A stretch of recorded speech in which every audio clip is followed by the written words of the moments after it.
제가 이 자리에 왔습니다.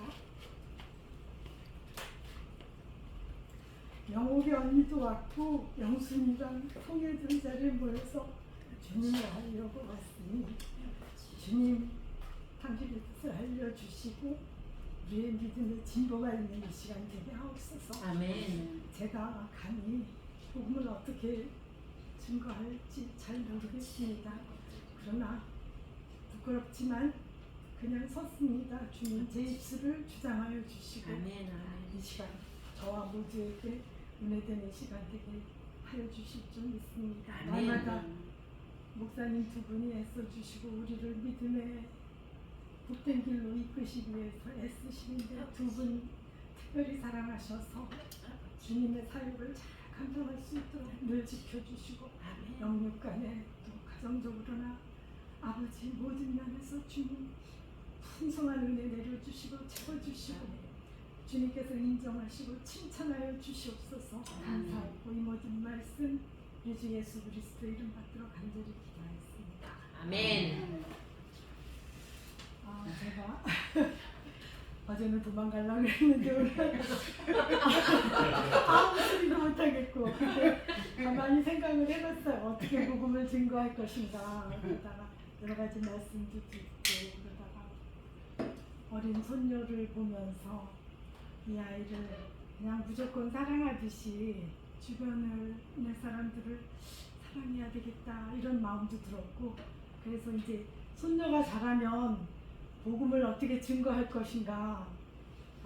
내가 너를 이렇게 사랑하는 것처럼 하나님이 너를 사랑한단다. 이제 그 말은 어떻게 할 것인가. 얘가 말귀도 아직 못 알아듣는데 하여튼 사랑하겠다는 사랑이신 하나님을 전해야 되겠다는 생각을 하고 그 아이를 위해서는 어떻게 전도할 것인가. 이제 찬양을 이제 좀 틀어줄까. 내가 연주를 해줄까. 이런 생각도 좀 했습니다. 그거는 이제 차오고 복음이란 무엇인가 이제 가까운 믿지 않는 형제 사촌들에게 전한다면 어떻게 해야 될까를 생각했어요.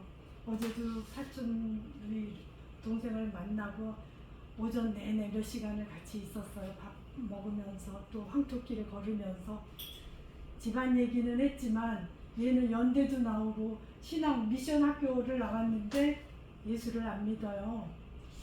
근데 저번에도 이렇게 예수 믿는 거 잠깐 했지만 이렇게 노코멘트 식으로 받지를 않아서 어제도 참고 걔 얘기만 듣다가 헤어졌는데 이제 다음에 만날 때는 그런데 내가 왜 교회를 가는 줄 아니 이렇게 시작하면서 언젠가는 하려고 하는데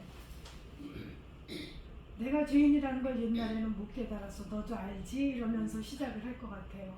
그러면서 이제 하나님에 대해서 증거를 하는데 복음이란 성경에서 알려주는 사랑에 대한 메시지인데 우리가 하나님 창조주이신 하나님에 대해서 설명한 글이 성경책에 나와 있고 내가 이 성경책을 읽는 이유는 내 인생도 그렇게 평탄하고 아름답고 정말 원하는 고운 길만 온 게 아니라 내 마음은 지옥이었고 정말 원하는 게 많았는데 하나도 제대로 되는 게 없어갖고 어느 날 하나님 전에 나가게 되었고 그러면서 예배당을 알게 되었고 예배당에 들어가서 이제 말씀을 듣다 보니까 그 사람들은 참 귀한 일들을 하는 걸 보게 됐단다 이러면서 전하려고 해요.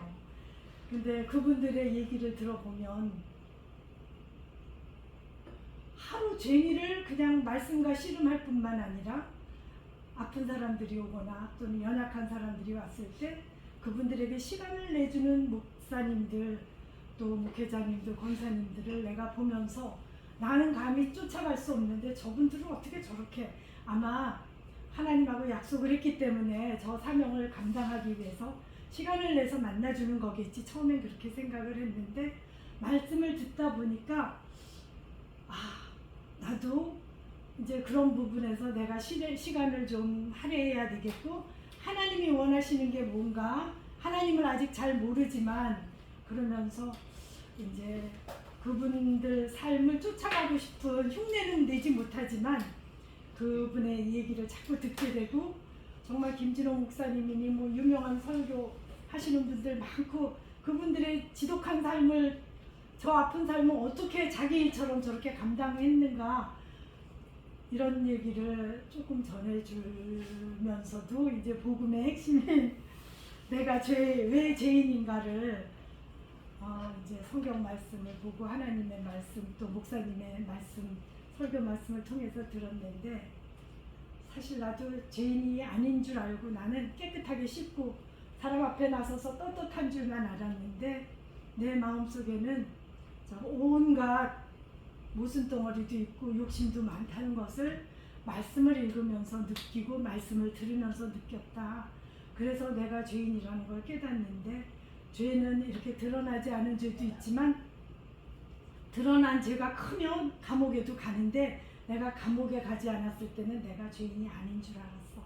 그리고 나는 정말 착하고 바르게 살아왔는 줄 알았지만 죄의 문제에서는 내가 걸리는 게 너무 많고 미워했던 것도 죄라는 것도 알게 되었고 용서하지 못한 것도 죄라는데 아직도 그 부분을 제대로 온전히 넘어가지 못해서 맨날 시달리고 있지만 다시 이제 하나님 앞에 가까워지기 위해서 이제 말씀 앞으로 돌아오는 길밖에 없더라. 그러니까 너도 이렇게 말씀을 읽고 성경책을 덮어만 놓고 있지 말고 펴서 읽고 때가 되면 교회를 다니면 좋겠지만 교회를 못 간다 하더라도 다시 덮어놨던 성경책과 찬송을 읽으면서 내가 받았던 위로를 너도 받았으면 좋겠어. 그리고 예수님이 왜 이 땅에 오셨는지 예수님은 신의 아들이기 때문에 아픔이 없었을 거라고 나는 생각을 했는데 예수님에 대한 행적을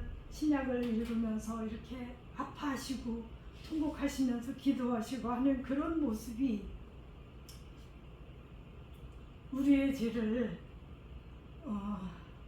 그분이 대신 감당하고자 겪으셨던 순환이었다는 것을 알게 되었고 그 예수님에 대해서 알고 싶어서 좀 더 내가 더 체결하기 위해서 예배당에 다니고 그냥 입술이 띄어지지 않지만 내가 감히 어떻게 복음이라고 내 입술로 증거하겠니. 근데 이게 우리의 구약을 읽어가면서 이거를 전하지 않으면 하나님께서 내게 책임을 물으신다고 했기 때문에 그런 것도 있고 말씀이 너무 좋아서 이것을 성경을 읽다 보면 너무 기묘한 해석 그 다음에 이렇게 달빛이 햇빛으로 변한대 막 이런 말은 감히 할 수가 없는 건데 이런 말을 통해서 우리에게 큰 기쁨을 주시는데 이거는 읽지 않고는 느낄 수가 없기 때문에 성경을 읽으라고 하는 거야 하면서 이제 4,060이 넘은 친구 이제 여동생한테도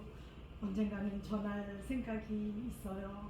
바르게 살았지만 그 아이도 그냥 자식만 바라보고 싶은데 자식이 잘 성장해 준 게 너무 고마운데 이 아이가 죽지 않고 이렇게 사는 거에 대해서 너 감사하면서 살으라고 내가 마치 훈계처럼 어떻게 얘기할 것인가. 훈계는 아니지만 그런 부분 이 생명을 지켜주신 주님께 감사를 해야 되겠다는 생각이 들 수 있게끔 전도를 잘 하고 싶은 마음이 들었어요. 그래서 이제 우리가 죄인이라는 거를 깨우쳐 주신 하나님께 감사하고 하나님의 크신 사랑을 예수님을 통해서 자기 아들을 죽기까지 십자가에 매달려서 그 우리의 모진 죄를 다 짊어지고 우리를 용서하시기 위해서 그 아들을 주셨으니 그 아들을 믿는 자에게는 영생을 주시겠다는 그 메시지를 너도 받고 정말 남은 여생 정말 다른 거 부러워하지 말고 하나님을 믿으면서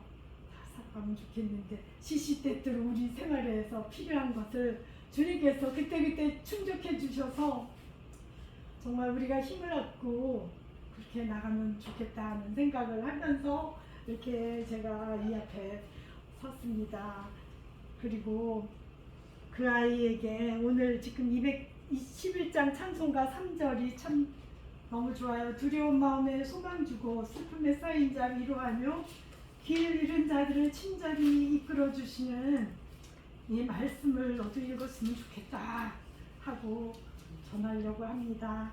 많이 부족하지만 하나님께서 이 시간 함께하여 주신 줄 믿고 감사드립니다. 최고입니다. 경험을 바탕으로 잘 전하셨어요.